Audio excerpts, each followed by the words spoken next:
For me, you have to be thinking about that right at the very beginning, because if you don't know what the success criteria are for any given project, and it might be face-to-face, it might be e-learning, it might be a leadership program, it might be mentoring.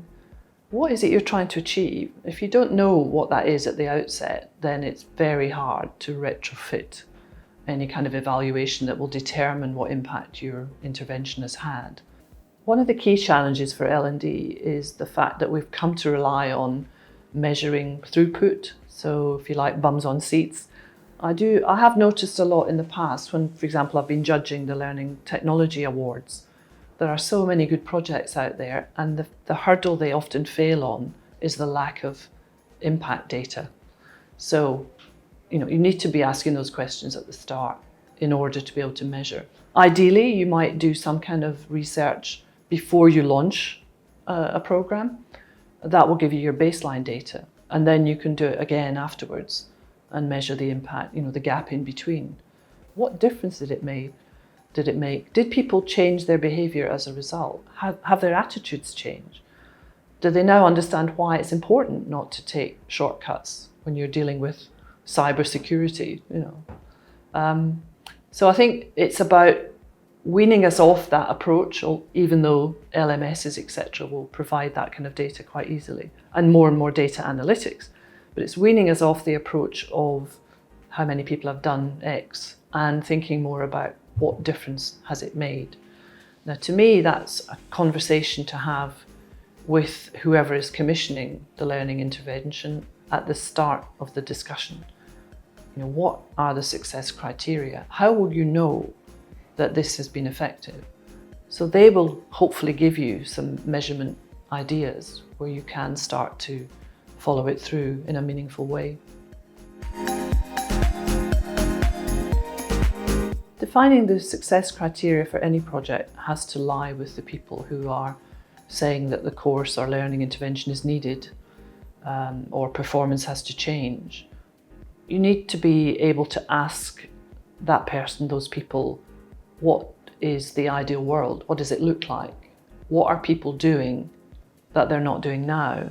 What are they doing now? What needs to be done differently? What needs to change? And I think if you have those conversations with people, you can start to unpick what the behaviour change is that's required. The person commissioning or saying, this is the need, really has to articulate why this is necessary. You can then come in and say how best to address the need, because it's not always training.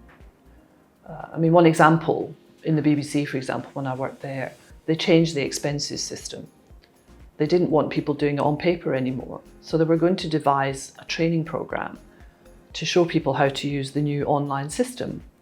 And I think that at the time we argued it was pointless, because all you had to do was lock down the system and say, if you don't apply online for your expenses, then you won't get them.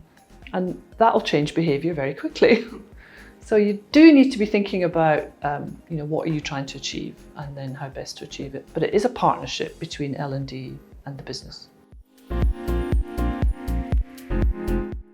It strikes me that perhaps L&D are not measuring business impact effectively because it's more difficult than what we tend to currently do, which is measure how long people are being trained for, how many classes they've been to, how many people have done an e-learning course.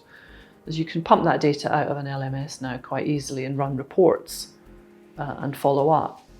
But impact data for me is about acknowledging that there has been behaviour change or there has been attitudinal change.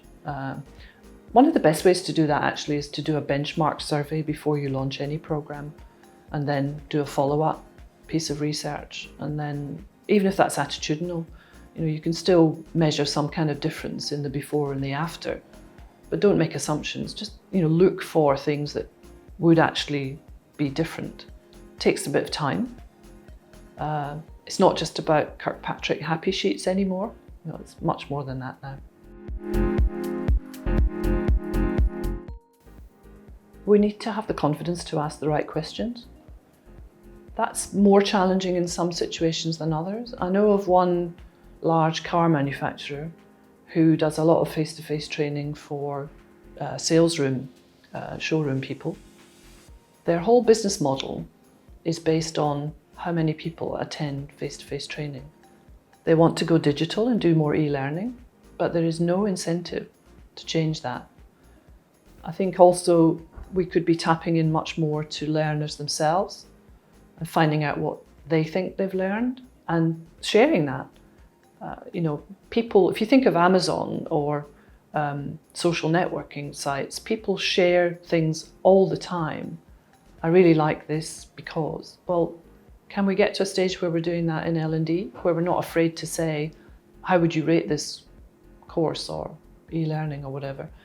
Give it a 5-star rating. I think if everybody in your network or your organisation is giving something 5 stars, then you might be tempted to go and have a look at it and do it yourself. So I think there's more we can do to get that bigger picture of real, meaningful impact data.